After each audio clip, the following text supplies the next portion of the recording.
Reka nongere mbahe ikaze ku murongo wacu twige Bibiliya, ni umuyoboro twigiraho ibyigisho biyobora abakoze ku kwiga Bibiliya.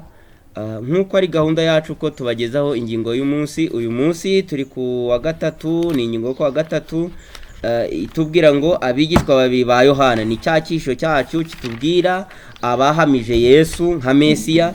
Ubu noneho tugiye kureba abandi bahamije Yesu nka Mesiya, abigishwa babiri ba Yohana. Reka mbere yuko twinjira mu cyigisho tubanze turarike mwuka wera kugira ngo afatanye natwe mu buryo bw'isengesho. Reka dusenge. Turagushimye cyane Uwiteka Mana ikiranuka, izina ryawe rihabwa icyubahiro. Amen. Ubwo tugize amahirwe yo kubumbura ibyanditswe byera, aha niho wandikishije ibyo dukwiye kwizeza imitima yacu. Umwuka wera dufashe kubyumva no kubisobanukirwa, maze tukabona mu iby'ubugingo. Reka uduhe mwuka wera kugira ngo adusobanurire, kandi natwe udutere umwete kugira ngo dushire mu bikorwa, maze nituba wowe wishimira ubwo ugiye kwerekanwa tuzagusanganire. Ngwino ugumane natwe kugeza dusoje, nibyo dusabye twizeye mu izina rya Yesu Umwami wacu. Amen. Amen.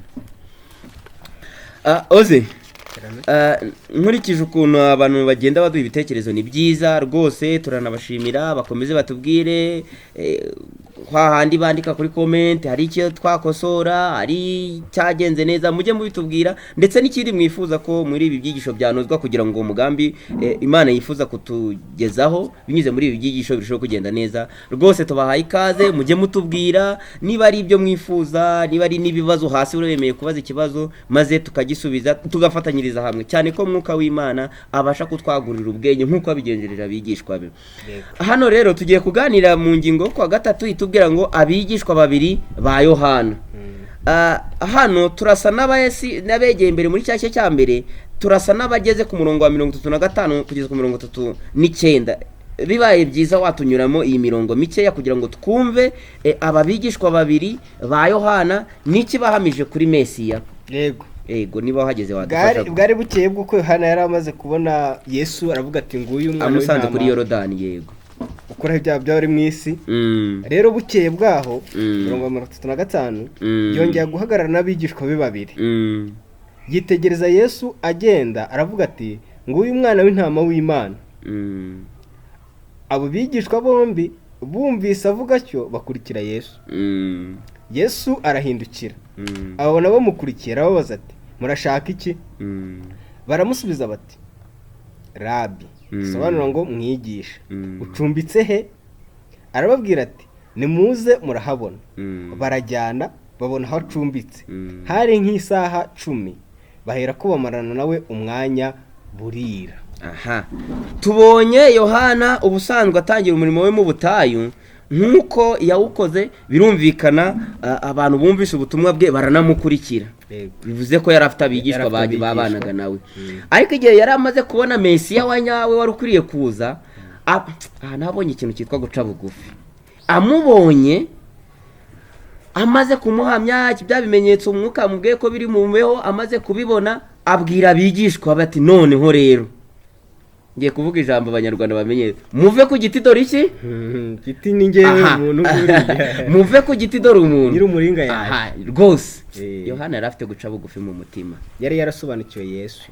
Oze uyu munsi uri umwigisha, uretse Yesu wakorera mu mutima w'umuntu, urabizi ko abenshi iyo babonye abantu babakunze ahubwo niwo mwanya mwiza wo kurushaho kubiyegereza. Ariko Yohana igitandukanye n'ibyo, abonye Yesu baravuga tumva rero noneho nguyu wa undi nababwiraga, kandi ko babyakiriye bati bakimubona akimara kubabwira gutyo nabo barabyemeye. Barangije bahita bakurikira Yesu, bava kuri Yohana rwose bati okay twamubonye, urabeho warakoze kutwigisha. Ndiko ni gutekereza ko niko byagenze, kuko baratubwira ngo uwo mwanya kandi bari bafite ibyifuzo byo kubana na Yesu.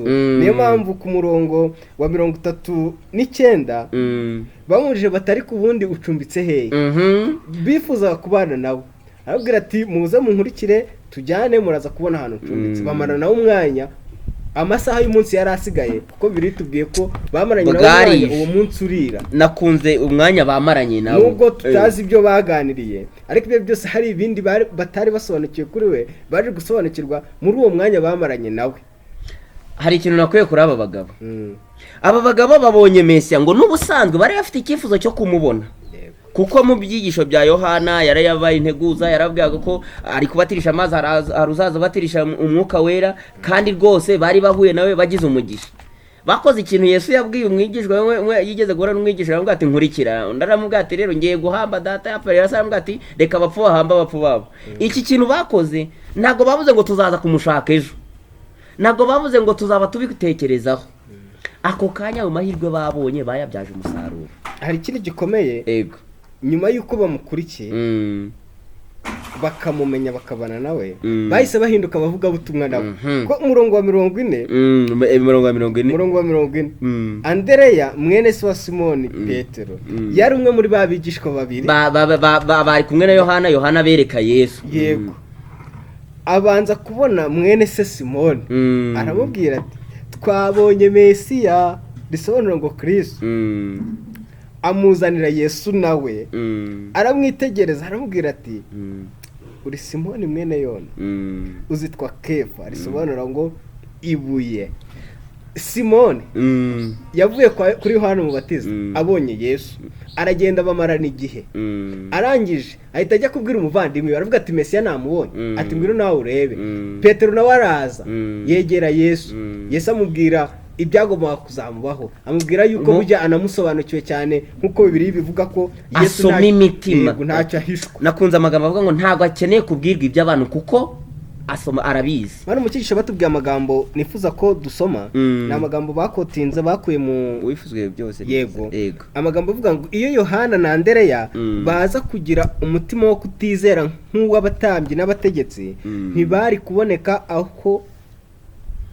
kubonekaho nk'abigishwa bigira ku birenge bya Yesu. Bari kuza aho ari nk'abamugisha impaka ngo bagenze amagambo ye, ariko ababigishwa ba mbere siko babigenje. Bitabye guhamagara kwa Mwuka Muziranenge wakoreye mu bibwiriza bya Yohana umubatiza, noneho basobanukirwa n'ijwi ry'umwigisha wavuye mu ijuru, umucyo mvajuru umurika ku nyigisho zo mu byanditswe by'isezerano rya kera. Umucyo mvajuru umurika, ubwo ni Yesu uri kuvugwa, ego, amurika ku nyandiko zo mu isezerano rya kera. Umucyo, imitwe y'ibyigisho yanditse mu byanditswe, amagambo nakunze cyane, ukuri noneho yongerwamo umucyo mushyashya. Iki kintu kinejeje, bari basanzwe babifite mu mizingo, ariko ubu noneho barimo barabisobanukirwa, niwo mucyo mushya umuritse no ku nyandiko bari basanzwe bazi. Bijya bigenda bite twebwe iyo twakiriye ubutumwa bwiza bubasha kuba bwiyongera kubwo twari dusanzwe tuzi. Mbese nk'uko aba bantu, nakunze amagambo utangije iki gika avuga ngo aba bantu iyo babura kwizera nk'uko hari abakubuze, ego, kandi tuzi amaherezo yabo, ariko ababo kwizera bagundiriye gutumye bababarwa mu mubare wa 12 bigiye ku birenge bya Yesu. Abantu babaye inkoramutima za Yesu, tuzi neza ko na n'uyu munsi iby'imirimo y'intumwa 12 havuyemo wa wundi atigeze ahamagara witwa Yuda, ariko iby'imirimo yabo babaye amanyamahirwe oze. Uku kwizera kwabo kwabaye kwa abanyamahirwe, bakiriye Yesu bafite kwizera. Nubwo bari abanyantege nke, bakiriye Yesu bafite kwizera. Ntabwo bigeze bashaka amagambo yo kujya impaka, ntabwo bigeze bashaka kujya kureba Yesu bifuza kumugenza ngo bamenye ibyo bashobora kumurega n'ibyo bamunenga, ahubwo bamusanze bicishe bugufi, kandi bagize amahirwe akomeye. Uko niko abasanga Yesu, abasanga mu cyisho cyashize twabonye ko Yesu ahwanye n'ijambo ye. Abantu biga ijambo ry'Imana bafite umutima wo gushaka kumenya ukuri, bafite umutima wo gusobanukirwa uko babona ubugingo buhoraho, bahabwa umucyo mwinshi uruta uwo bari basanzwe bafite, kandi uko bagendera mu mucyo bahawe niko Imana ibongerera undi mucyo. Urakoze cyane. Hari ikibazo nifuza ko dusorezaho kivuga ngo mbese imibereho yawe yaba yarahinduwe ite na Kristo ndetse no kwizera kwawe? Nanone kandi ni izihe mpinduka zindi wifuza kuzakorerwa muri wowe? Aba bantu bagize umugisha, ariko birumvikana ko ntibari bafite kwizera guhamye kuri ku rwego rwagezeho nyuma yo kugera iruhande rwa Yesu. Ibi bintu rero bikwiye kutwigisha iki?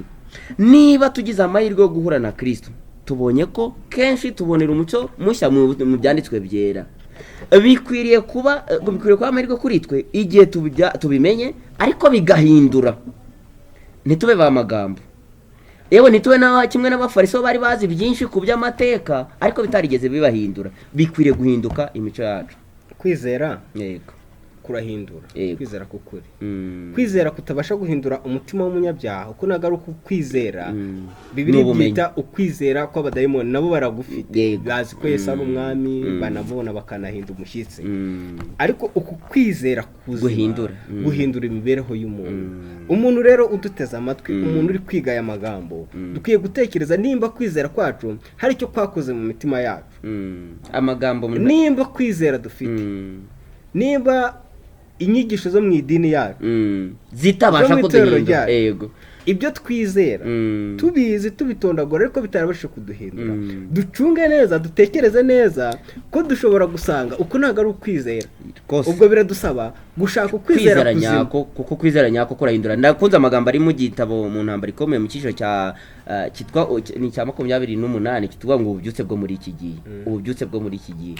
Aravuga ngo igihe umuntu akanguwe na mwuka wera agiye akanguwe n'imbaraga ya mwuka wera, ikintu cya mbere kibihamye nuko ahinduka uko yari ntaba ariko akimeze. Uwibaga kareka bakakwiba nawe ukabibona ko umwuka wera wakiriye yagize ibyo ahindura. Ibitari ibyo rwose tukwiye kongera gushaka gutangira bundi bushyashya. Reka tugusabe rero udusoreze mu buryo bw'isengesho. Murakoze cyane, reka dusenge Imana. Umwami Imana yacu ushimwe uhabwe icyubahiro. Amen. Benshi barakwizeye turinde kwinangira imitima. Amen. Kandi abakwizeye bahamagaye n'abandi ngo nabo bakwizere. Utubashishe gusoza iyo nshingano. Umwuka wera akomeze gukorera mu mitima yacu. Tubisabye mu izina rya Yesu. Amen. Amen.